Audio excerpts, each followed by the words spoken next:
Hey, what's up, guys? For everybody that's new, my name is Ariel.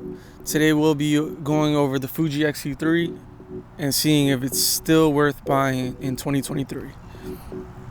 So for me, the journey with the XT3 actually began about around late 2018, maybe 2019, when my girlfriend randomly went and bought the XT3. It was actually her first camera, and yeah, I was very skeptical. She told me she was looking into buying a camera, and so I was actually telling her, man, maybe we should look into something like Sony.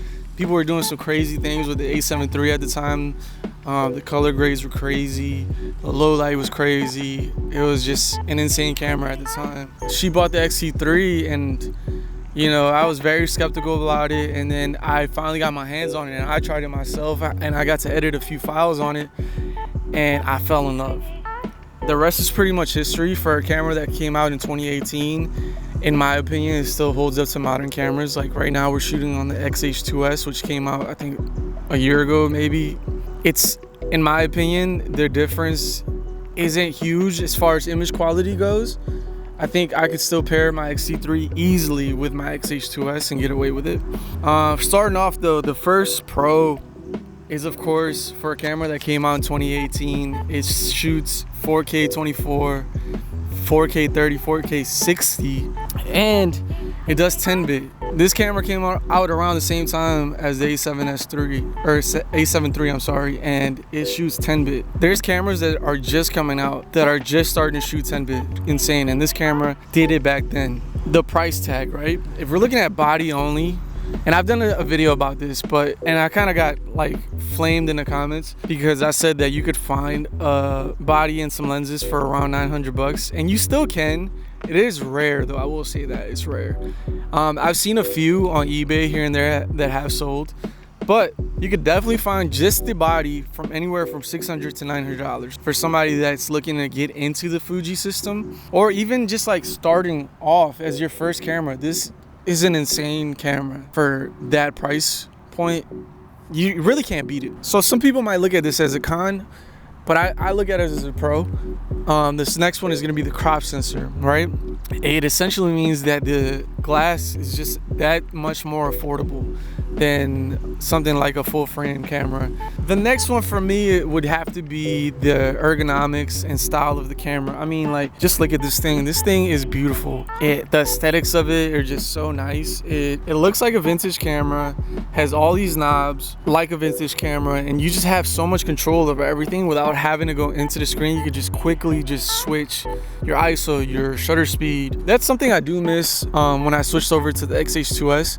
The XH2S doesn't have all these knobs, and I felt like I lost a little bit of my quickness when I switched over. Now I've got it a little bit more down packed, but in certain areas, I think the XT3, XT4, XT5 models still kind of have that little edge in speed. What I would say the final pro for me is gonna be, you can grow with this camera.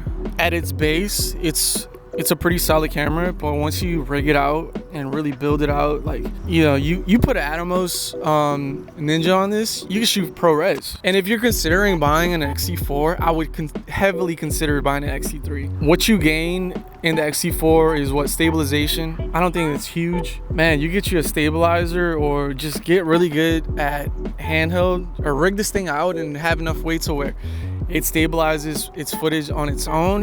Like, you really can't beat this camera. The only big pro I think that the XT4 has over this is the battery life, because the battery life on this thing is horrible, and that's the first con. The battery life will last you around 45 minutes, which is, it's tough. When you're out there filming, after a while you gotta switch every 45 minutes. It's cool if you're like catching little clips here and there, because the 45 minutes extends easily. But let's say it's wedding day, you're at the ceremony. Ceremonies can last a good bit, especially at a Catholic ceremony. Man, you're gonna be hurting when you gotta switch. If you don't have a B cam, yeah, the 45-minute cab is insane. I think the next big con for me would be the autofocus. It's just not there, and it's starting to show its age. Yeah, it works good enough to where if you need to make it work, it works, right? If you're a true filmmaker, you're not even worried about autofocus. I still rely on autofocus. I know a lot of people are like, nah, we're doing everything manual. and you know, that's cool.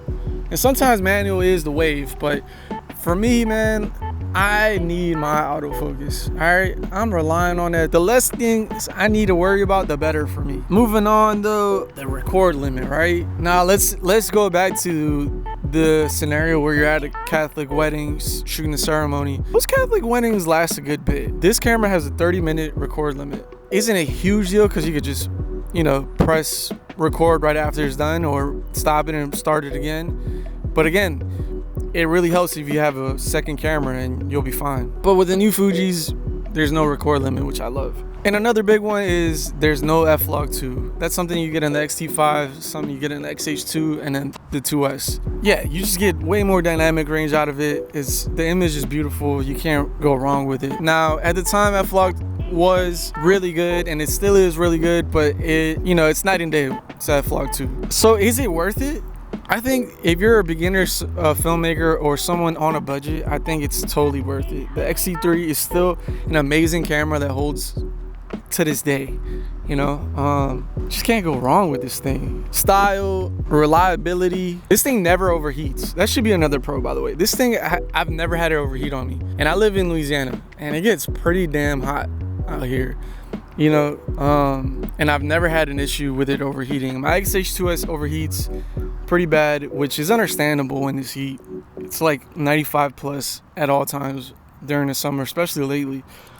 But yeah, man, I think it's totally worth it. You know, get you some good glass for it. I think the 16-55 paired with this would be amazing. You know, another thing too is like when the XT4 came out, I was like, man, should I upgrade to the XT4?